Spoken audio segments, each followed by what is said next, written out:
Hello, and welcome back to Minecraft Across the Versions, where we explore the history of Minecraft's development and updates.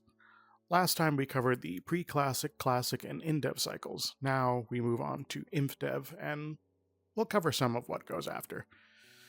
The first version of Infdev came on February 27, 2010, and as such is labeled 201002227-1. Golden apples are added, crafted with 8 gold blocks surrounding an apple, but since you can't obtain apples yet, this item's also unobtainable.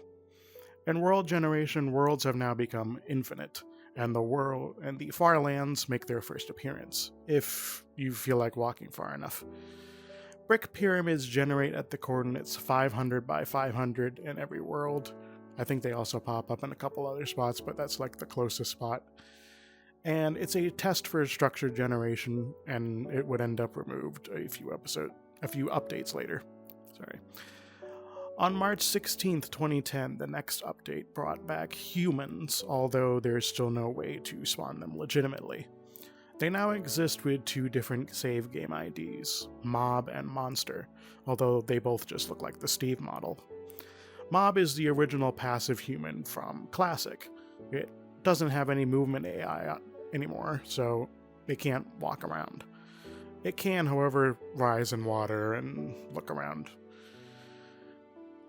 Monster is a hostile mob, pursuing and attacking the player similarly to how zombies do. Remember this monster for later in the series. Also, signs, ladders, doors, and buckets were added. Bedrock is added to the bottom 5 layers of the world, although there is still an infinite lava sea below this, for the time being. Now, we will look at the only available version of Infdev in the launcher, specifically Java Edition Infdev 201000618, released June 18th, 2010. This marks the first Secret Friday update. It's dragon-free, for now.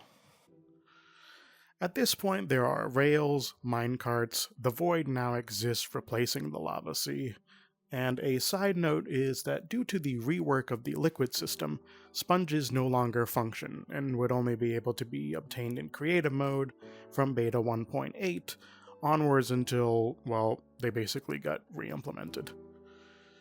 So that explains this age-old thing why I wondered, like, what was the point of sponges when I first started playing, because they didn't do anything. But now I have the answer. That's the whole point of this series, to like learn little factoids and stuff like that. Anyways, past this build, we got monster spawners, saddles, and dungeons in Secret Friday 2, and cobble and oak stairs, marking the end of the Infdev cycle. But before we move on to the next cycle of development, this isn't over just yet. From this point onwards, I can now save the world and update it, so we can actually now play the game and see what breaks along the way. I got to work looking for resources, chopping down trees, and so on.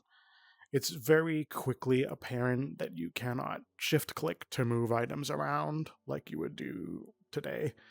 You have to manually move each stack throughout your inventory. It's very tedious. And like I mentioned in the first episode, pork chops are still not stackable, so once I actually managed to collect some, I need to set aside as much inventory space just for food. Not just inventory space, but also I need a food chest just for pork chops, because this is still the only food in the game at this time. There's golden apples, but you still can't use them just yet. But we'll get there. There's still no sound for some reason. This is actually a bug, and I will fix this in the next episode. I spent the majority of my time mining in the basement of my house near my spawn point, and because beds don't exist, I figure it's just best for now to just stick around the spawn area of the world, so if I die, I don't have to go too far to find what I lost. The spawns of mobs in this old version seem very low overall, both passive and hostile mobs. By my second day or session of playing, I have only seen a couple of sheep, a few pigs, one spider, and 2 creepers. In comparison to today's Minecraft, this cave would be crawling, but it's just empty. It's kind of eerie, but like at the same time, I can just mine in peace. But I'm always just like, there's gonna be something around the corner at any turn.